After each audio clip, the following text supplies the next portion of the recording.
Welcome back to the Piano Sonatas of Beethoven. This is Lecture 5, and it is entitled Meaning and Metaphor. Music as Catharsis.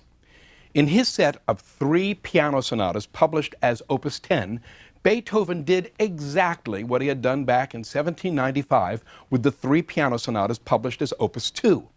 Like Opus 2, Opus 10 begins with a lean and mean piano sonata in minor. Like Opus 2, Opus 10 features a witty and upbeat second sonata, and like Opus 2, Opus 10 ends with the most pretentious, and we mean that in a good way, the most pretentious and virtuosic sonata of the set. From dark passion to wit to the grand, the formula worked well for Opus 2, and it works equally well for Opus 10. This long-range cathartic journey from darkness to grandiose brilliance became something of an expressive trademark for Beethoven.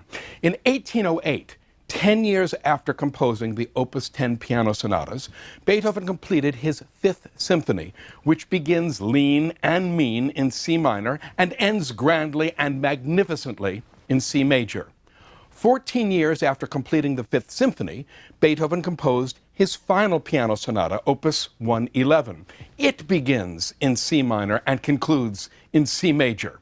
And 2 years after that, in 1824, Beethoven completed his Symphony No. 9, which begins darkly and tragically in D minor and ends brilliantly and triumphantly in D major. My friends, one could build a convincing case for this sort of progressive organization in Beethoven's music, these various journeys from dark to light, as being a reflection of his own need to overcome demons real or imagined. It seems that the actual act of writing such music was, for Beethoven, his psychiatrist's couch, a way for him to tap his unconscious, work through his own issues, and achieve some sort of psychological balance through the vehicle of his music. Beethoven had more than his share of emotional burdens to bear, and the aspects of struggle and overcoming darkness and despair that characterized so very much of his music had their roots in his own life and emotional landscape. That Beethoven's personal struggles correspond to and resonated with those of his historical environment is nothing short of providential, because Beethoven's environment, in particular his enlightened patrons, allowed him to indulge in a freedom of expression and experimentation that at another time and place would not have been possible. Increasingly, Beethoven's desire, really his abject need to express himself, led to the creation of a body of music that meant something, above and beyond just the notes, the rhythms, and the harmonies. This issue of meaning and metaphor, so intrinsic to Beethoven's mature, heroic post-1803 music, is apparent even here in his earlier music. It's apparent in the way he employs these long-range tonal schemes, which had no precedent at the time. We can infer all of this, we might ask, just based on how Beethoven arranged his Opus 2 and Opus 10 piano sonatas? Yes, we can. There's something strikingly subversive about Beethoven's long-range organizational scheme, from dark minor to joyful major. Certainly neither Mozart nor Haydn was in the habit of beginning a set of published pieces with one in minor. A minor mode work, if one was even part of a set, would be hidden, my friends, placed somewhere in the middle, as a contrast, but not as the lead piece, not in the first defining position. Bettina von Arnim, the sister of Beethoven's friend Achim von Arnim, told Johann von Goethe that Beethoven had personally said to her that, and we quote, "I must despise the world which does not intuitively feel that music is a higher revelation than all wisdom and philosophy," unquote.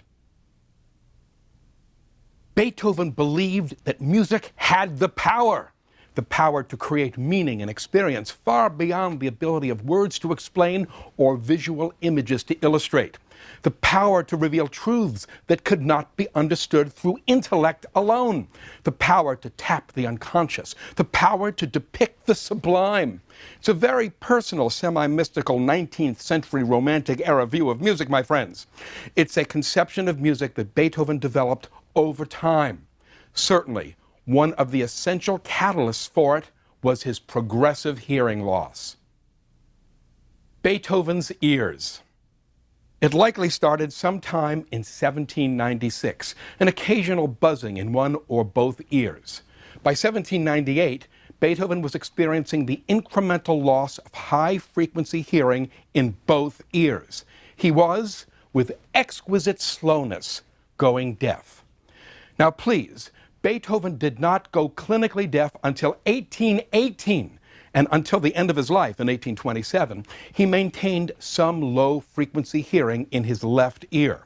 The popular image of Beethoven suddenly and dramatically being struck deaf in his youth could not be further from the truth. But the spiritual and emotional damage the hearing loss inflicted on his already scarred psyche was, well, inestimable. In a famous letter to his friend, Dr. Franz Wegeler, written on June 29th of 1801, Beethoven confessed, and we quote, "I lead a miserable life. For almost 2 years now, I have ceased to attend any social functions, just because I find it impossible to say to people, 'I am deaf.' If I had any other profession, I might be able to cope with my infirmity. But in my profession, it is a terrible handicap. And if my enemies, of whom I have a fair number, were to hear about it, what would they say?" Unquote. Later in his life, Beethoven and his friends speculated constantly about what had caused his deafness. At different times, they attributed it to his infamous gastric problems, problems that could clear a room faster than a fire drill, to a bout with typhus, to Beethoven's having been soaked to the bone in a driving rainstorm, to rheumatism, to having been exposed to a draft on a hot summer's day, even to a congenital weakness in his auditory canals. No one knew then what caused his deafness, and despite any number of modern attempts to figure it out, no one really knows now. Between 1798 and 1802, Beethoven became increasingly angry and depressed over his hearing loss. Yet, according to Maynard Solomon, and we quote, "These were years of extremely high productivity and creative accomplishment, years that gave rise to works that exhibit Beethoven's increasing mastery of the classical style, as well as the clearest signs that he was in transition towards a radical new style. There was no interruption of productivity, but rather a remarkable acceleration in Beethoven's stylistic evolution, in which new and superseded styles were thoroughly intermingled," unquote. Amazing, no? Beethoven's hearing disability and his subsequent depression over that disability spurred a compositional jag that went on for 4 years. In that same previously quoted letter to Dr. Franz Wegeler, Beethoven wrote, and now we quote Beethoven, "I live entirely in my music, and have hardly completed one composition, then I have already begun another. At my present rate of composing, I often produce 3 or 4 works at a time," unquote. And in this, Beethoven was not exaggerating, my friends. Between 1798 and 1802, he composed the 14 piano sonatas that comprise Opus 10 through Opus 31, the 6 string quartets that comprise Opus 18, the 5 violin and piano sonatas that comprise Opuses 23, 24, and 30, the Prometheus Ballet, the piano variations Opus 34 and Opus 35, and the first and second symphonies. The eminent American musicologist Lewis Lockwood puts all of this together and writes, quote, "To sum up, the deafness crisis had a lasting and debilitating effect on Beethoven's ability to deal with the world around him, most of all on his social life and performing career, and it undoubtedly had a powerful effect on the character and content of his work. Yet there is no evidence that it interfered with his ongoing productivity as a composer. Paradoxically, Beethoven in deafness may have found a way to protect his inner creative world from the intrusions of the social world around him. And deafness may have helped provide him with a socially acceptable reason for the violent surliness with which he held the greater world of people, business, and money in contempt. It also gave him a way of justifying to himself his lifelong rage and alienation, characteristics that stemmed primarily from the emotional deprivation he had experienced in his early years.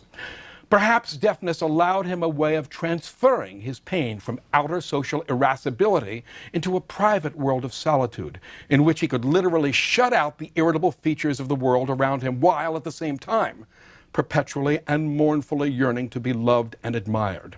As a man, he found himself imprisoned by his deafness. As an artist, he broke free, continuing on a trajectory marked by significant acts of renewal and stages of stylistic transformation, unquote. Beethoven's encroaching deafness provides the backdrop for his next 14 piano sonatas, written between 1798 and his breakthrough year of 1803. Piano Sonata No. 5 in C minor, Opus 10, No. 1, 1798. Beethoven dedicated his Opus 10 piano sonatas to yet another female patron. I trust we see the pattern here. The Countess Anna Margareta von Braun, the wife of Count Johann George von Braun-Camus. Opus 10, No. 1 is a three-movement sonata set in the key of C minor. C minor is the tonic key of one of Beethoven's first published works, the Piano Trio in C minor, Opus 1, No. 3. Among many other works, it's the tonic key of his string quartet, Opus 18, No. 4, his Piano Concerto No. 3, Opus 37, the Coriolan Overture, Opus 62, the Piano Sonata, Opus 111, and of course, his Symphony No. 5, Opus 67. C minor was Beethoven's tragic key of choice, and more than any other single key, it is C minor that has come to represent his artistic character, heroic, impulsive, tragic, extroverted in our collective faces. Now, this sort of key favoritism was not the result of some random whim on Beethoven's part. The well-tempered tuning system of Beethoven's day was slightly different from the equal-tempered system that became the standard in the decades after his death.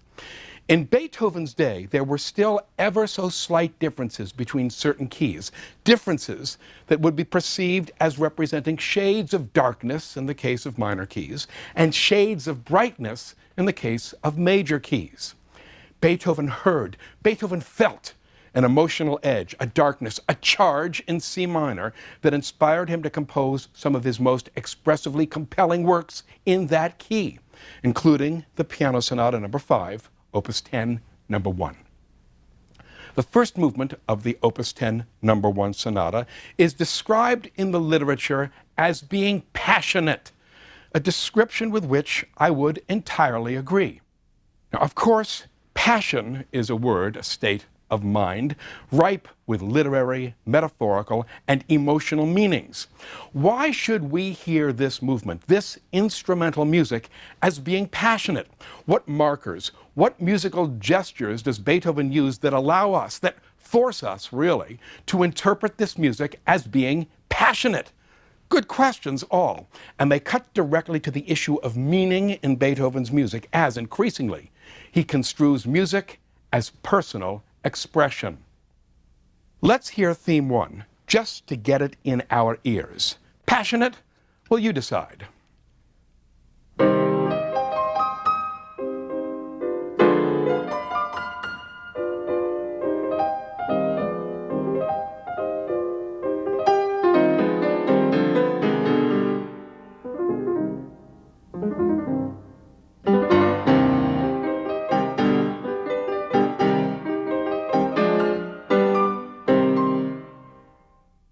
Now, this was the first theme of the first movement sonata form.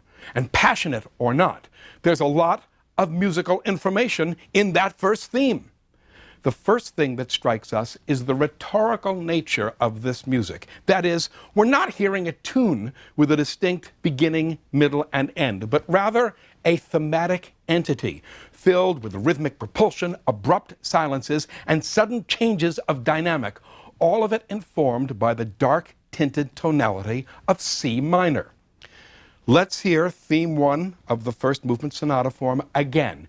And now let's be aware of precisely what constitutes theme in this theme.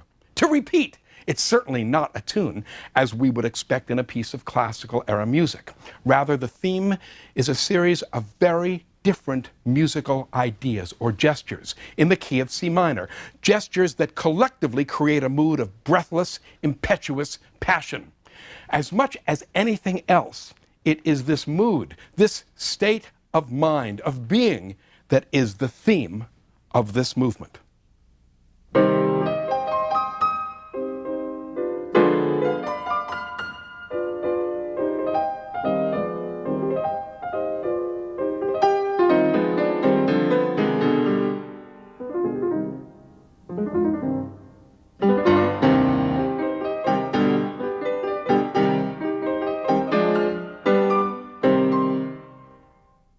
All right, this stunning theme consists of 4 large phrases. The first phrase is characterized by loud, upwards leaping dotted rhythm, that is, short, long arpeggios that alternate with quiet, anxious little cadential motives. Phrase 1.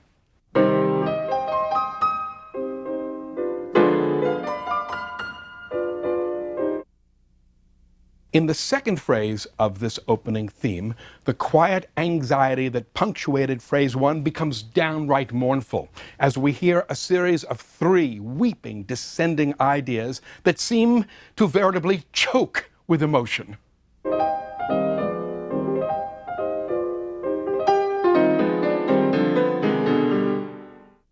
The third phrase of this opening theme also consists of 3 elements: 2 hushed, dissonant cadential motives, followed by a violent third such cadential motive.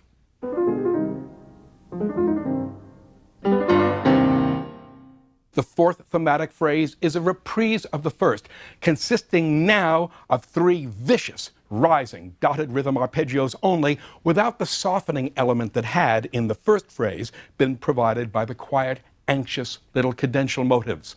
The theme is nailed down like a coffin lid with a hammering cadence, and we are left to wonder as we feel ourselves beginning to sweat.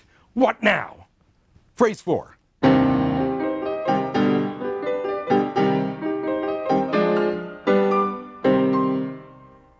All right, my friends, one more time, theme 1 in its entirety.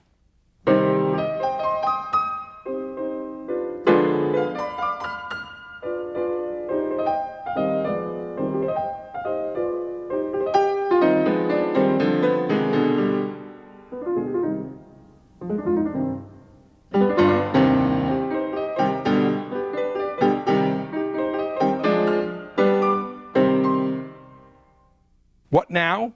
Well, how about the completely unexpected? After a full measure of silence, a tender, melancholy little tune quietly unwinds in the key of A-flat major. This music is so gentle, and its sudden appearance is so shocking that we can't be blamed if we become momentarily disoriented.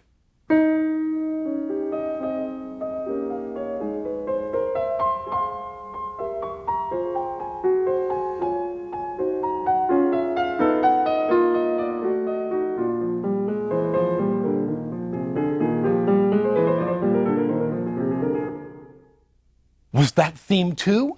Well, if it was theme 2, it was in the wrong key. And indeed, it's not theme 2, but rather the modulating bridge. A modulating bridge that begins in A-flat major, but ends in E-flat major, the proper and expected key of theme 2. Okay, theme 2 is the love interest, the inspiration behind the passionate and violent theme 1, and the tender and gentle modulating bridge. My friends, we're using literary and descriptive emotional terms to describe the events and the consequences of events here in the exposition. Well, what else can we do? The amazing degree of contrast here in the exposition, this almost non sequitur-like progression of events, begs for some sort of explanation. And as a purely musical explanation is impossible, by default, we must turn to metaphor and literary description. Beethoven has juxtaposed a violent, weeping theme with music so gentle and lyric that we cannot help but interpret it as reflecting the passions of someone deeply in love, or at least someone deeply confused. However we choose to explain these musical events, it's pretty much impossible not to evoke some sort of extra musical element in our explanation.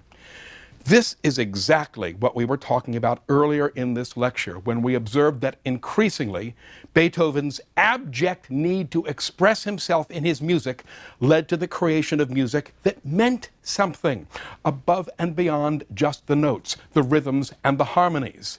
Meaning and metaphor in the service of self-expression. Please, back now to Theme 2. Theme 2 is a lyric, passionate, there's that word again, skittering tune filled with youthful energy.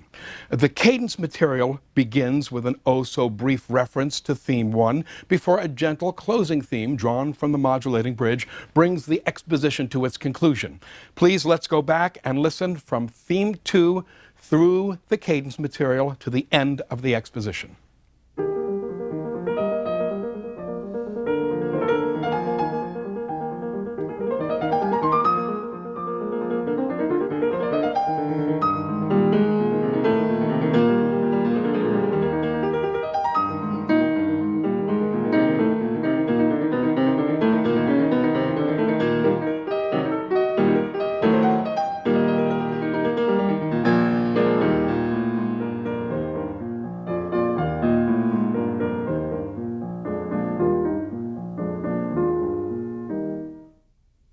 All right, let's hear the entire exposition straight through.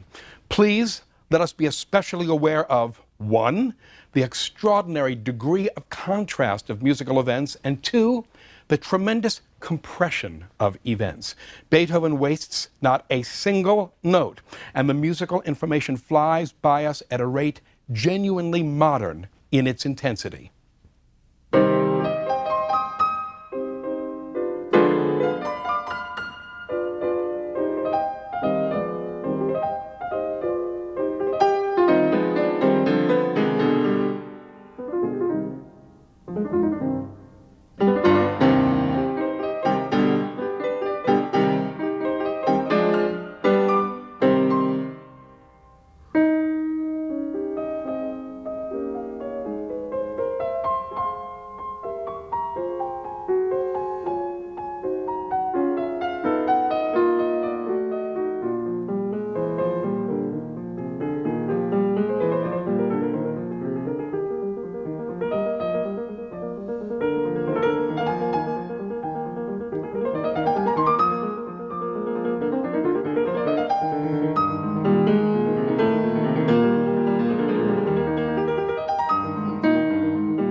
The development section, or the working out, as Beethoven would have called it, is in actuality nothing of the sort. Oh, sure, the development section begins with a modulatory passage based on the opening of Theme 1.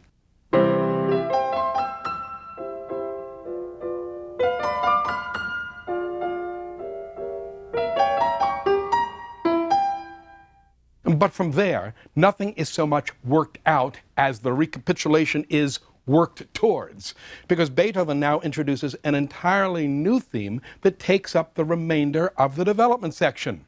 This new theme in F minor is expressively halfway between themes 1 and 2. It's got the dark tone of Theme 1, but the long-lined lyricism of Theme 2. We hear the remainder of the development section.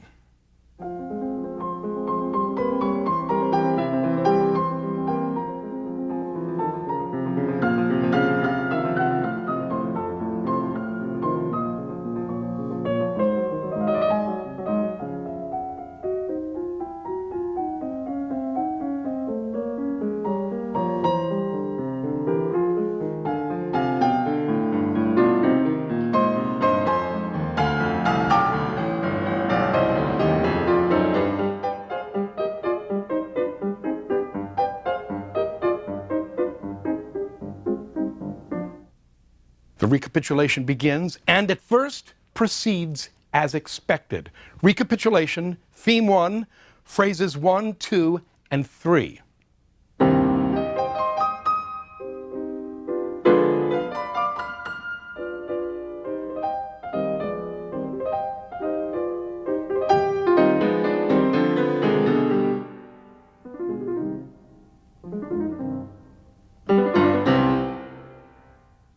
And where, pray tell, is the violent fourth and final phrase of the theme? The answer is that here in the recapitulation, there is no fourth and final phrase of the theme. Theme 1 ends just like that, with an abruptness calculated to startle and confuse. Once again, our expectations have been stymied. And after a seemingly endless pause of nearly 2 measures, the tender and melancholy modulating bridge music begins in the ridiculously distant key of G-flat major. I must show you how Beethoven instantly gets from C minor to G-flat major, the harmonic equivalent of traveling from Earth to the butt side of the Andromeda Galaxy in the blink of an eye. In the exposition, the third phrase of theme 1 ended this way.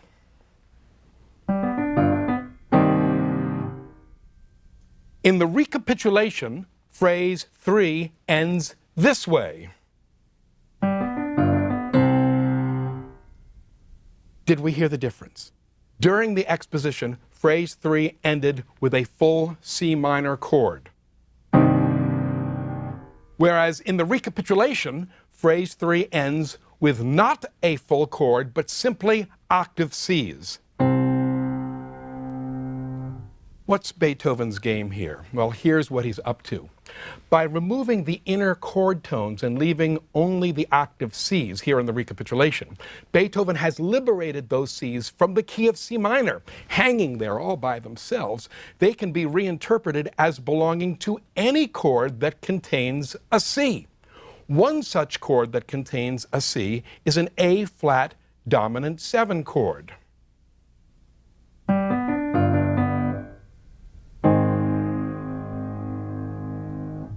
If we reinterpret the hanging octave Cs as belonging to that A-flat chord, then those Cs will want to resolve upwards a half step to a D-flat.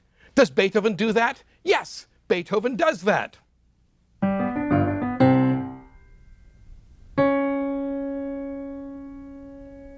There's the D-flat. And if someone was so disposed, this D-flat could now be reinterpreted as the dominant note of the key of G-flat major.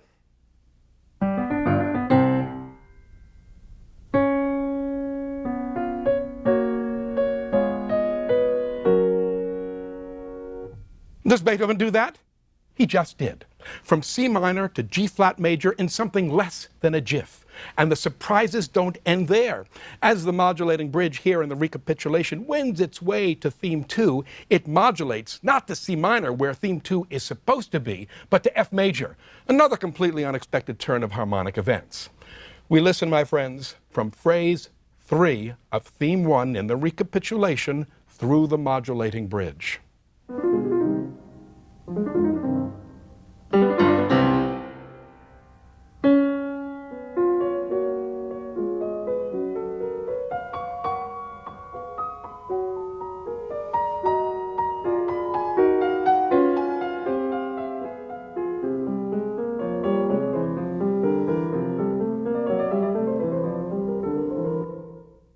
Theme 2, now heard in F major, would seem to be immune from the darker expressive elements of the movement. But soon enough, the harmony modulates to where, according to the rules of the game, it was supposed to have been all along, to C minor.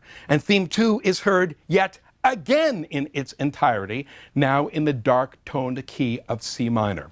The cadence material and an explosive closing cadence follow. Beethoven opts not to provide a coda for this movement, and so it ends as it began, tersely, abruptly, powerfully, explosively, and passionately. Let's listen to the remainder of the movement, starting with theme 2 in F major.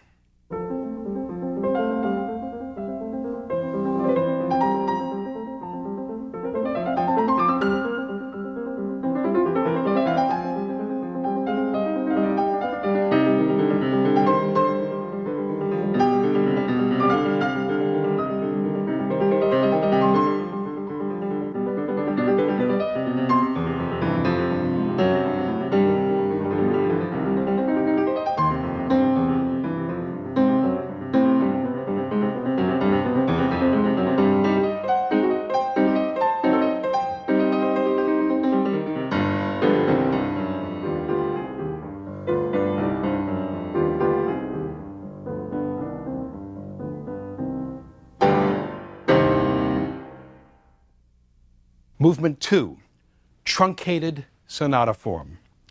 Like the second movement of the piano sonata in F minor, Opus 2, number 1, the second movement of Opus 10, number 1, is a so-called truncated sonata form.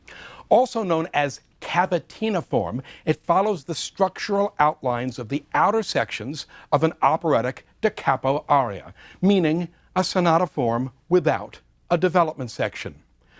Marked adagio molto, very slowly, this is one of the last slow movements in which Beethoven will employ the sort of operatic ornamentation that was traditional for an adagio. We're going to listen to the entire exposition, and rather than attempt to identify its component parts, I would ask you to be aware of the seamless, operatic, Mozartian lyricism of this excerpt, all the while keeping in mind that Beethoven will soon abandon this sort of lyric slow movement in favor of more stark and expressively heavy slow movements. The exposition.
Movement 3, sonata form.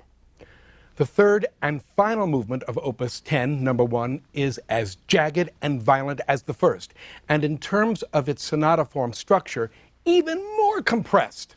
The movement is marked prestissimo. It means very fast. In it, huge melodic leaps and extreme dynamic contrasts are everywhere to be found. All right, the first theme is characterized by a 6-note motive heard initially in octave unison between the right and left hands.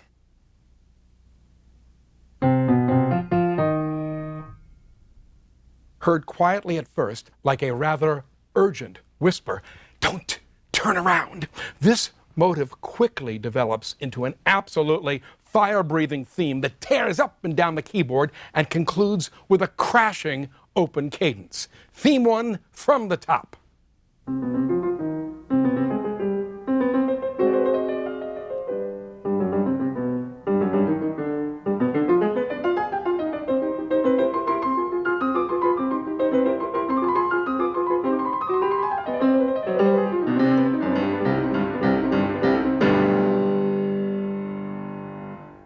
Time for the modulating bridge? Nah. Beethoven begins theme 2 in the new key of E flat major without the slightest transition. Can he do that? Well, you bet. I told you that this movement was compressed. Theme 2 features a rising scalar motive that spans 6 notes, what is called the interval of a sixth. Theme 2.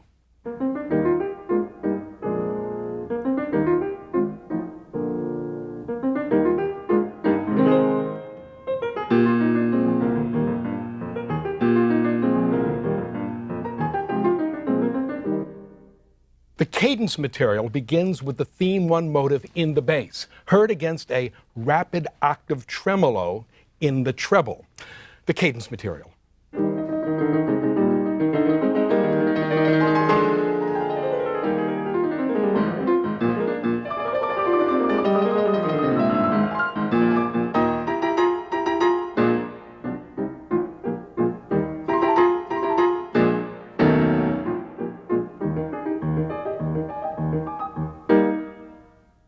We've now heard the entire exposition. It should take just under 1 minute to play. The development section, which is based entirely on the theme 1 motive, is even more compressed, running a total of 11 measures in length. Well, it might be brief, but it works itself into a frenzy before ending on an open cadence in preparation for the recapitulation. Please, the development section.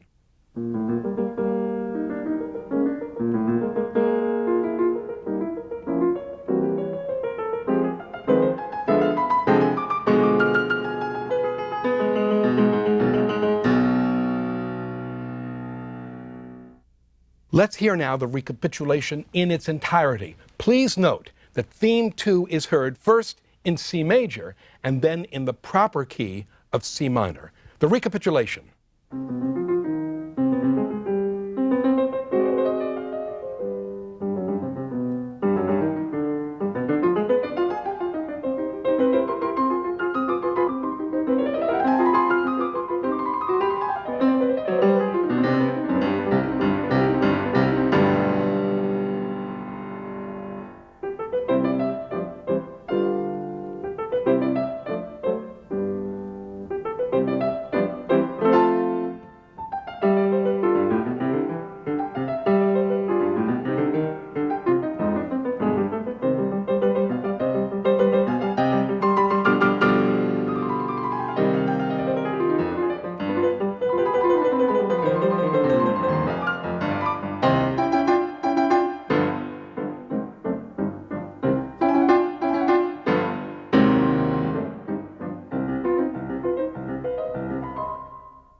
All right, with Beethoven, we must expect the unexpected. And as we might then expect, compressed or not, Beethoven has some surprises for us, and he springs them in the coda. Surprise number 1. Beethoven ends the recapitulation in the key of C minor, and just because he feels like it, immediately begins the coda on an A-flat dominant 7th chord, the dominant chord of D-flat major, a key a parsec or two away from the tonic C minor. Now, Beethoven gets away with this instant modulation by using the pitch C as a common tone, as a pivot between C minor and A-flat major, in which the C then resolves upwards to D-flat. Please, let me show you again what I'm talking about. First, this is what Beethoven does.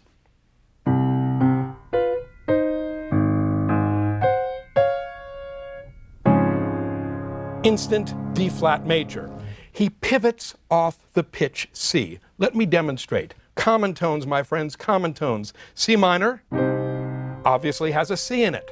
And the dominant chord of D flat, the A flat chord, also has a C in it. So the C becomes a common tone between two otherwise very different harmonies. C minor,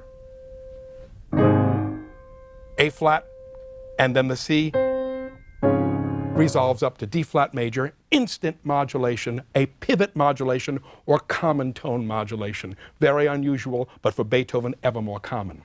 Now this is, I trust we recall, almost exactly what Beethoven did back in the recapitulation of the first movement when he pivoted out of theme 1 in C minor and into the modulating bridge, which began in G flat major.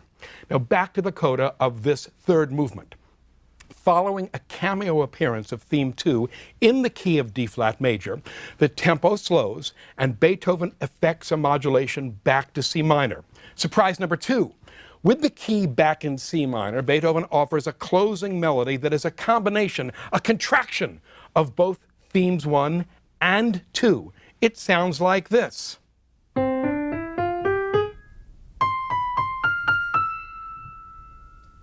The closing music gets quieter and quieter, and then finally surprise number 3.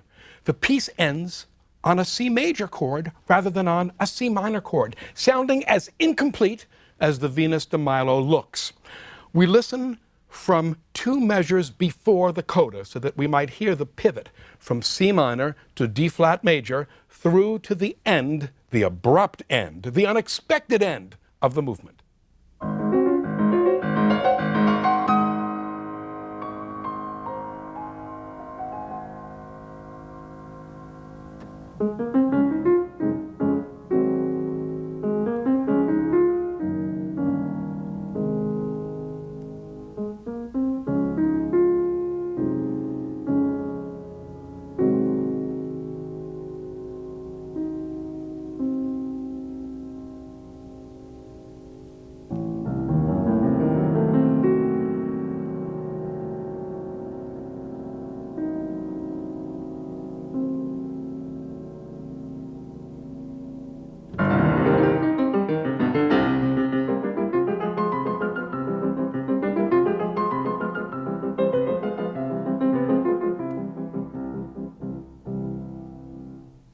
My friends, I keep using the word subversive relative to these strange and wonderful harmonic and formal sleights of hand that we increasingly witness in Beethoven's music as we move forward into the 19th century.